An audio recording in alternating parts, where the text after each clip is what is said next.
मतलब वफादार लीडर है वो। जो ही हमारे घर के अंदर आए, देखिए मैं बताऊंगा, प्रधानमंत्री छोटी मोटी बात नहीं है। जो ही वो अंदर आए, उन्होंने अपना शूज बाहर निकाला। उनकी मैडम साथ में थी, उनकी धर्म पत्नी साथ थी। उन्होंने जो अपने जूते बाहर निकाले, उन्होंने देखा कि हम भी घर वाले हैं, हम भी फैमिली वाले हैं, एक परिवार में कैसे जाना चाहिए। उन्होंने अपना जूते बाहर निकाले, तब वो अंदर आए मेरे कमरे में, और मैंने उनको अपने बेड पर बिठाया, और मेरी माता जी ने ड्राई फ्रूट, प्लेट में ड्राई फ्रूट लाए, उनको अर्पण किया, उनको खाने के लिए भेंट किया। बहुत स्वभाव नेक, बहुत अच्छे लीडर थे। 18 नवंबर 2004 में वो हमारे पास आए, तो सारा कैबिनेट उनके साथ था। चीफ मिनिस्टर साहब थे, गवर्नर साहब थे, वो सारे आए थे। मनमोहन सिंह जी की मैडम भी थी। तो जो ही अंदर आए, तो मेरी माताजी, मेरी मिसेज, मेरे बच्चे थे कमरे में, तो अंदर आए। अंदर आते ही, नवंबर का महीना था, अंदर आते ही उन्होंने जब देखा हमारा हाल, कि हम किस हाल में रह रहे हैं, तो वो भी परेशान हो गए। उन्होंने बातचीत ये की कि हम आपको मतलब किस हाल में रह रहे हैं, ये हमारा हाल उनसे देखा नहीं गया। ये जो हमारा हाल था उनसे देखा नहीं गया। तो उन्होंने ये कहा कि हम आपकी मुसीबत समझ रहे हैं, आपका मुसीबत हम समझ रहे हैं, आपको क्या मुसीबत है। तो उन्होंने उस वक़्त हमें आश्वासन दिया था कि हम आपके लिए 1 रूम का सेट बनाएंगे। फिर बने और पैकेज का भी ऐलान किया, जिसके लिए हम थैंकफुल कह रहे हैं उनको, मनमोहन सिंह जी का। हमारे बच्चे भी लग गए। पूर्व प्रधानमंत्री डॉक्टर मनमोहन सिंह का निधन हो गया है। समूचा राष्ट्र इस समय शोक में डूबा हुआ है। सभी लोग अपने तरीके से डॉक्टर मनमोहन सिंह के योगदान को याद कर रहे हैं और उन्हें श्रद्धांजलि भी अर्पित कर रहे हैं। अगर हम विस्थापित कश्मीरी पंडित समुदाय की बात करें, तो कश्मीरी पंडित समुदाय के लोग भी डॉक्टर मनमोहन सिंह को श्रद्धांजलि अर्पित कर रहे हैं। कश्मीरी पंडित समुदाय के जो लोग हैं, उनकी आंखें भी आज नम हैं।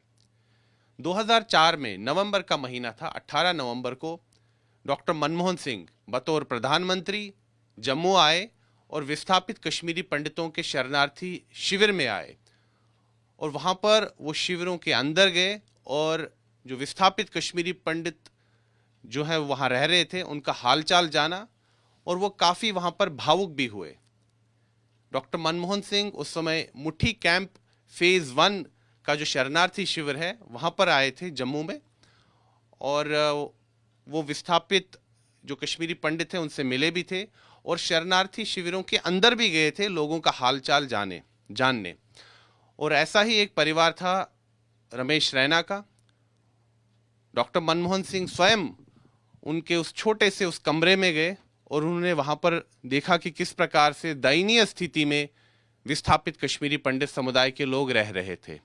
उसके बाद डॉक्टर मनमोहन सिंह ने तुरंत जो है एक बहुत बड़ा फैसला लिया और विस्थापित कश्मीरी पंडितों के लिए 1 बेडरूम के फ्लैट बनाए गए, यानी कि जहाँ पर शरणार्थी शिविर थे, जहाँ पर छोटे हटमेंट्स थे, 1 रूम टेनेमेंट्स थे, वहाँ पर 1 बेडरूम के फ्लैट बने।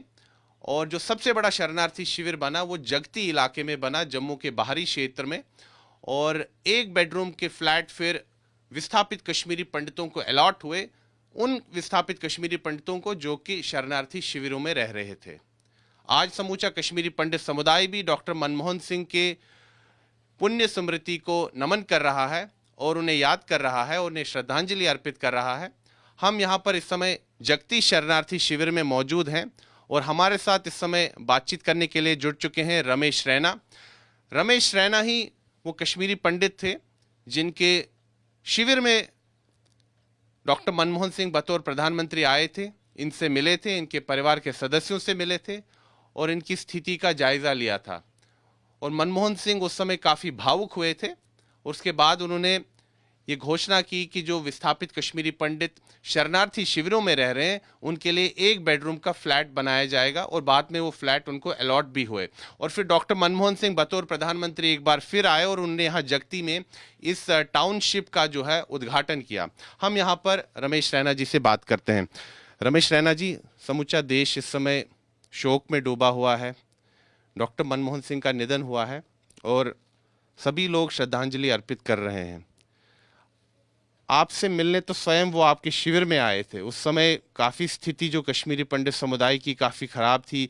दयनीय स्थिति में शरणार्थी शिविरों में रह रहे थे। एक छोटे से कमरे में पूरा परिवार रहता था और स्थिति काफ़ी ख़राब थी। मुझे बताइए, उस दिन को आप याद कीजिए। उस दिन आपकी जब उनसे मुलाकात हुई, वो स्वयं आपके कमरे में आए, क्या बातचीत हुई?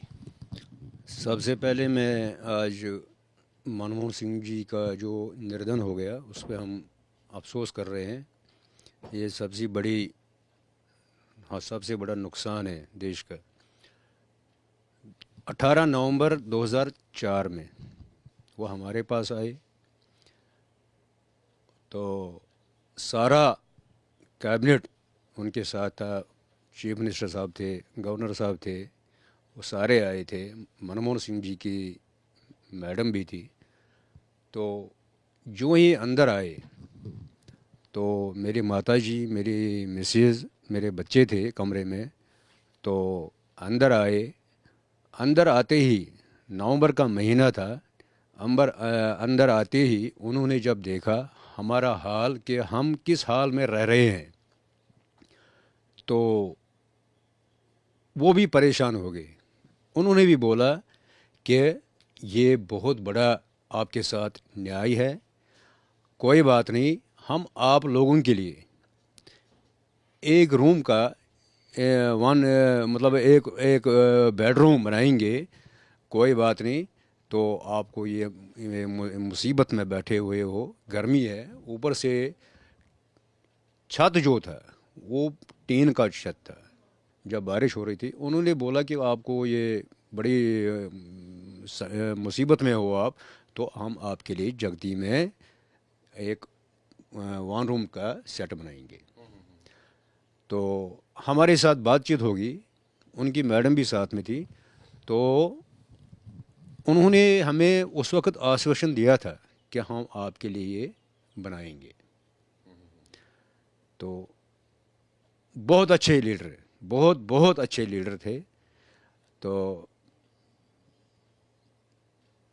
बहुत अच्छे लीडर थे। तो उन्होंने ये हमारे लिए काम किया, हम उनका धन्यवाद करना चाहते हैं। अच्छा रमेश रैना जी, आप उस दिन को याद कर रहे थे।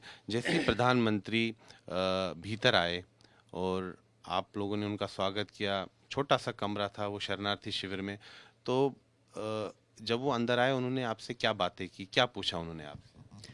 उन्होंने यही बोला कि आप कश्मीर में कहाँ रहते हो।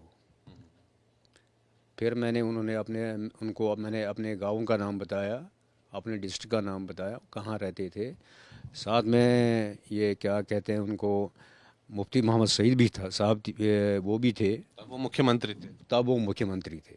मुफ्ती मोहम्मद सईद तब वो मुख्यमंत्री थे। उन्होंने भी बोला, गवर्नर साहब भी थे, उन्होंने बोला कि आप कहाँ रहते थे, हमें पता है कि आपके मकान क्या थे उधर, अभी आप कहाँ रह रहे हो। वो भावुक हो गए। तो उन्होंने बोला कि हम आपको ये संकट की घड़ी है, ये हम आपको दूर करेंगे। ये डॉक्टर मनमोहन सिंह ने कहा? उन्होंने बोला, डॉक्टर साहब ने बोला, मनमोहन सिंह साहब ने। तो आपने उनके सामने क्या बात रखी, क्या मांग रखी उस समय? हमने उस वक़्त ये मांग रखी थी कि हमारा एक तो हमें रोज़गार होना चाहिए, क्योंकि मैं उस वक़्त खुद एक प्राइवेट शॉप पे काम करता था और कोई इनकम नहीं थी हमारे पास। बच्चे छोटे छोटे, एक 4 साल की मेरी बेटी थी उस वक़्त, एक 9 साल का मेरा बेटा था। ओल्ड एज मेरी मदर थी। हमारे पास उसको इनकम सोर्स कोई नहीं था। हमने इनको रिक्वेस्ट यही किया था उस वक़्त कि हमें कुछ रोज़गार दे दीजिए